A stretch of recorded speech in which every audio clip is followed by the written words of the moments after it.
This is a fiqh question, and I got at least 10 questions of this nature in the last 5 weeks. So this needs to be done. And that is the issue of lowering the pants beneath the ankle. وما أرسلنا من قبلك إلا رجالا نوحي إليهم فاسألوا أهل الذكر إن كنتم لا تعلمون. No exaggeration, at least 10 people have emailed me. They want to know what is the Islamic ruling about lowering the pants beneath the ankles, and this is a topic that needs to be discussed. There's no problem. So inshallah, I thought I would do it today. So let us go back to the hadith. Our Prophet ﷺ said, "Man jarra thawbahu khuyala lam yanzur Allahu ilayhi yawm al-qiyamah."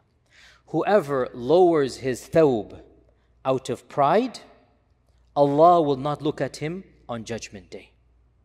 Whoever lowers his thawb beneath the ankle, this is isbal in Arabic it's called, Allah will not look at him on Judgment Day. And our Prophet ﷺ also said that Allah Azza wa Jal, that whatever is beneath the ankles is in the fire. مَا أَسْفَلَ مِنَ الْكَعْبَيْنِ فَفِي النَّارِ. Whatever is beneath the ankles is in the fire. Now these ahadith and more are found in pretty much all of the books of hadith. Bukhari, Muslim, you mentioned it, it's found in there.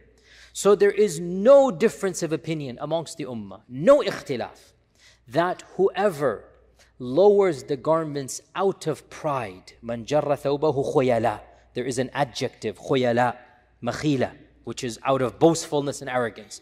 There is unanimous consensus amongst all the scholars of Islam. Whoever lowers that garment out of pride, it is a major sin. Imam al-Dhahabi, in his famous book, The Major Sin, he lists one of those numbers, 37 or something, to lower the garment out of pride. Pause here, footnote.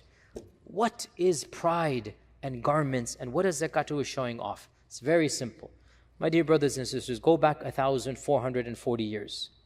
Go back 1,440 years. Cloth was scarce. The environment, dirty and dusty.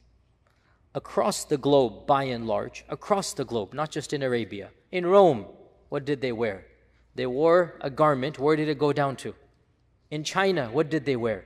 They wore a long robe. Where did it go down to?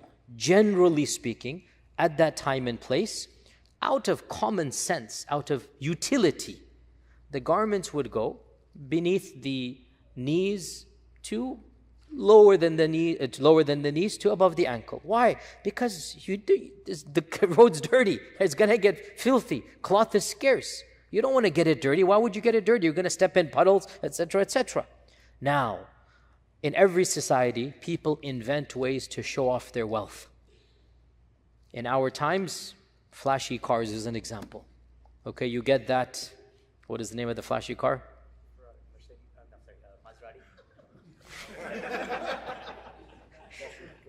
I was going to say Bugatti, but he's going down there. Okay.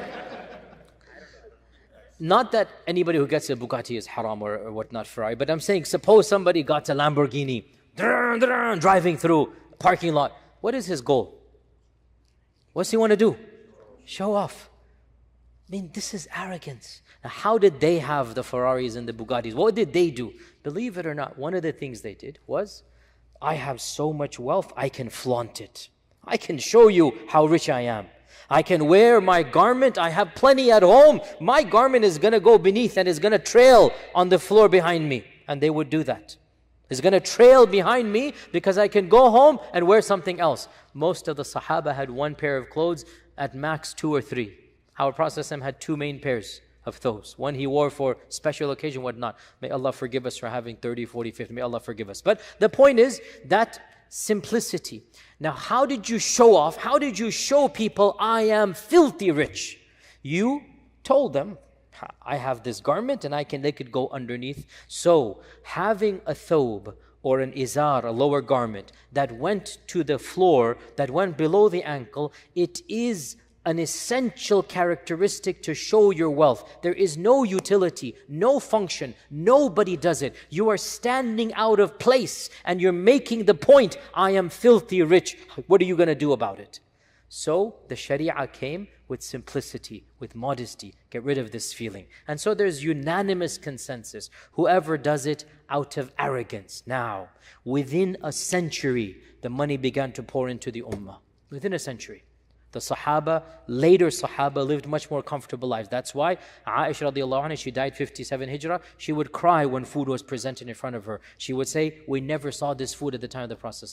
This is only 4 decades later. And she's now seeing a level of luxury that they didn't see before. Okay? Some of the later Tabi'un and whatnot, Abu Hanifa and whatnot, they're now living the life. In Iraq, the Persian Empire has given them a lifestyle and the clothing and the garment. Money is no longer scarce. So what happened? The notion of having the pants below the ankle became antiquated. And people now had plenty to wear. And so people began to wear below the ankles. So from the earliest of time, many of the scholars said these ahadith apply when a society has it such that lowering the garments is a sign of arrogance. To be technical, so one hadith mentions the term out of pride. Another hadith doesn't mention the term out of pride. It simply said, whoever lowers the garment, that portion will be in Jahannam. Do we take the out of pride in one hadith and we understand the other hadith in light of it? The Arabic term is يُحْمَلُ الْمُطْلَقَ عَلَى الْمُقَيَّد. That which is conditional, do you understand it? That which is unconditional, you understand it in light of the conditional. You have a hadith that is unconditional, whoever lowers the garment. You have a hadith that is conditional, whoever lowers the garment out of pride. Do we understand the unconditional in light of the conditional? The vast majority of fuqaha and scholars of usul said, yes, of course. When a condition comes, another hadith doesn't mention the condition, then obviously that condition should be cut and pasted to the same prohibition. And therefore, my dear brothers and sisters, there is not unanimous consensus, but overwhelmingly throughout Islamic history, our scholars have said this prohibition does not apply to the one who does it out of culture, out of habit, out of if his society is doing it and there's no pride there. And they mention another hadith also found in Bukhari, which is even more explicit. And that is when the Abu Bakr heard this. He said, Ya Rasulullah, sometimes I tie my garment, but without my knowing it loosens. The Prophet didn't say, it's okay if it loosens. He said, listen to this, you are not of those who do it out of pride. Now, if he had said, okay, it's no problem, you did it accidentally, that would have been a different interpretation. But he didn't. He said what? You are not of those who do it out of pride. So, in a society like ours, where the concept of having a pant above the ankles and pride has nothing to do with one another, and in fact, this is now the global culture, then these ahadith, therefore, do not apply in these cultures. Now, if there was a culture where it applies, these ahadith apply. And that is why there are so many narrations from the time of the Sahaba and the Salaf and the righteous ancestors that demonstrate this. For example, Ibn Mas'ud radiallahu anh, he had shins, the shins that, you know what the shins are, shins that are very thin and curved. And kids would make fun of him. In fact, this is a hadith in Sahih Bukhari about Ibn Mas'ud, that one day he climbed a tree to get some fruit, and the other Sahaba, some of them, they laughed at the shins of Ibn Mas'ud. They were very thin and curvy. It's a deformation. The Prophet said, you are laughing at the shins of Ibn Mas'ud. Wallahi, they are heavier in the scales of Allah than the mountain of Uhud. This hadith is in Bukhari. So the shins of Ibn Mas'ud were little bit, you can say as a child he had, whatever you want to call it, curvature, whatnot, a bit embarrassing. So once in Kufa, now money has come in, now situation different. His students saw Ibn Mas'ud with a garment all the way to the ankle. They said to him, aren't you the one who narrated to us that the garment shouldn't be below the ankle? So Ibn Mas'ud said, I am a man who has this deformity. I'm a man that has these, he used the Arabic term, crookedness in the shin, it's a specific term. I'm a man that has thin shins. Now, tell me, if somebody laughs at you, is that a reason that you can drink sharab, yes or no? If somebody is going to make fun of you if you don't drink sharab, can you drink sharab? No, because sharab is what? Haram.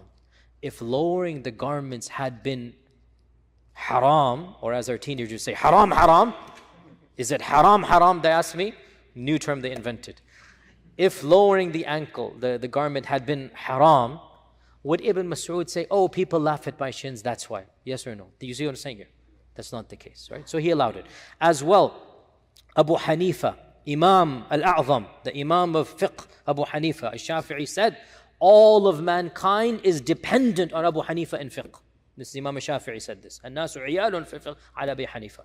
Abu Hanifa, mashallah, Allah bless Abu Hanifa with wealth. You know, many of our scholars were not that wealthy, but some of them. Abu Hanifa, Bukhari, Imam al-Nisa'i, mashallah, was like a millionaire, Imam al-Nisa'i. So Allah bless some people, mashallah, with wealth, but the majority of our scholars were not wealthy. Imam Abu Hanifa was upper middle class. He would wear fine Persian garments. He was Persian, living in Iraq and whatnot. He would wear that, and his garments typically would go beneath the ankle. One of his students said, isn't this prohibited? And Abu Hanifa said, it is prohibited for the one who does so out of arrogance. This is Abu Hanifa. And he himself had it low. Ayyub al-Sikhtiyani, one of the great tabi'un, he died 136 Hijrah. Early scholar.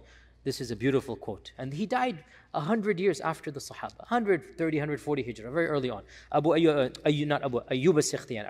Ayyub al-Sikhtiyani had a garment made, and he told his tailor, make the sleeves up until my wrists and make the garment length up until my ankles. One of his students said, aren't we forbidden from this? Listen to what he answered.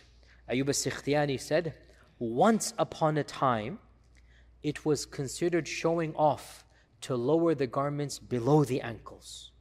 But in our time, it is showing off to raise the garments above the ankles. Meaning, I'm sending the message, I am more pious than you. I'm sending the message that, now this is his opinion, don't quote me on this, I'm just quoting you what he said, right? I'm not, astaghfirullah, impugning anybody who thinks they're following the sunnah by doing that. I believe you're sincere. But Ayyub al-Sikhtiyani is talking about 100 years after the death of the Prophet, and he's saying what? Once upon a time, lowering the ankles was a sign of showing off. In my generation, to raise it higher and higher, when everybody has it low, that is the one that is being different from the crowd. So he had the exact opposite mentality. The point being, in a nutshell, the four madhahib, the Hanafi madhab, the Shafi'i madhab, the Hanbali madhab, and the Maliki madhab. And I have the quotes here, Al-Nawawi, Al-Ramli, Ibn Zayd al-Qarawani, Al-Baji, Ibn Qudama, Ibn Muflih, even Shaykh al-Islam, Ibn Taymiyyah, for those who look up to him, that strand of Islam. Even Ibn Taymiyyah has this position, very explicit. It is not haram to lower the pants below the ankle for the one who is not doing it out of pride. And frankly, in this country and society, you cannot do it out of pride. You understand? You're not showing off when you buy your Levi's jeans and it goes below the ankle. You're not showing off when you go to Target, and you get your clothes and they go, you're not showing off. There is no showing off when your normal pants go below the ankle and everybody has it, right? So to tell the Muslims, now, is there another opinion? Of course, there's always two opinions. There is a group of scholars who says this is always haram. And these scholars, frankly, are in the minority in the grand scale of things. I have done research in this particular issue for many years because I face a group of people that are adamant, the hadith says this, the hadith says this. And the response is very clear. That is your interpretation of the hadith. The hadith is clear. The same scholars, Imam Abu Hanifa saw the same hadith as you, Imam Shafi'i, Imam Malik, Imam Ibn Taymiyyah, they all saw the same hadith. You're not the only one looking at the hadith. The hadith is not speaking, it's your interpretation of the hadith. The hadith does not say anything, it's simply giving you these two things. What you derive from it, this is now your mind. I would rather stick with 99.9% of the ummah. And I'm not exaggerating, 99.9% of the ummah. Literally, go through who's who. Now, are there scholars on the other side? Wallahi, there are. I cannot deny that. There are great ulama, I love them, I respect them. Many of them are my own teachers from Saudi, that strand in particular, that modern strand. They are adamant that this is haram and it is a major sin. I love them, I respect them. Look at history and look at what the great scholars have said and contrast with this group of modern scholars. It's a modern opinion, to be honest. It's a modern opinion that has now become mainstream in that small segment. It is not classical. And if you follow it, Jazakallah khair. But give respect to the majority. Don't consider the majority to be deviant and evil and going to Jahannam. You follow your opinion, I have no problem. Wallahi, I have no problem. I'm not going to at all, a'udhu billah. You will be rewarded for your sincerity. I have no doubt about that. But if you study fiqh, and you study what the ulama say, you will find this is not the interpretation of the vast majority of scholars, because the hadith itself mentions khuyala, arrogance and pride. To say, as the other group says, arrogance and pride is one sin, and doing it without arrogance and pride is another sin, that is the opinion that in Islamic history maybe 2-3 people have held it pre-modernity. And in modern times it has become revived and it has become mainstream in one group of ulama who think they're following the Salaf, but the Salaf themselves, I quoted you so many of them, and that's not the case that they have. So bottom line, this is khulasatul qawl, the 4 madhahib, all of them, this is the standard position, that it is not a sin in the eyes of Allah if you do it not out of arrogance, and it is impossible in North America to do that out of arrogance. You agree with that point at least? That there's no such thing as lowering the garments out of arrogance per se. That's not going to happen in your heart. That culture is gone. To require people in corporate America to take their suits and have them above. Wallahi, if the Sharia were that way, we would do it. Wallahi, the Sharia says don't drink, we will not drink, no matter what pressure is there.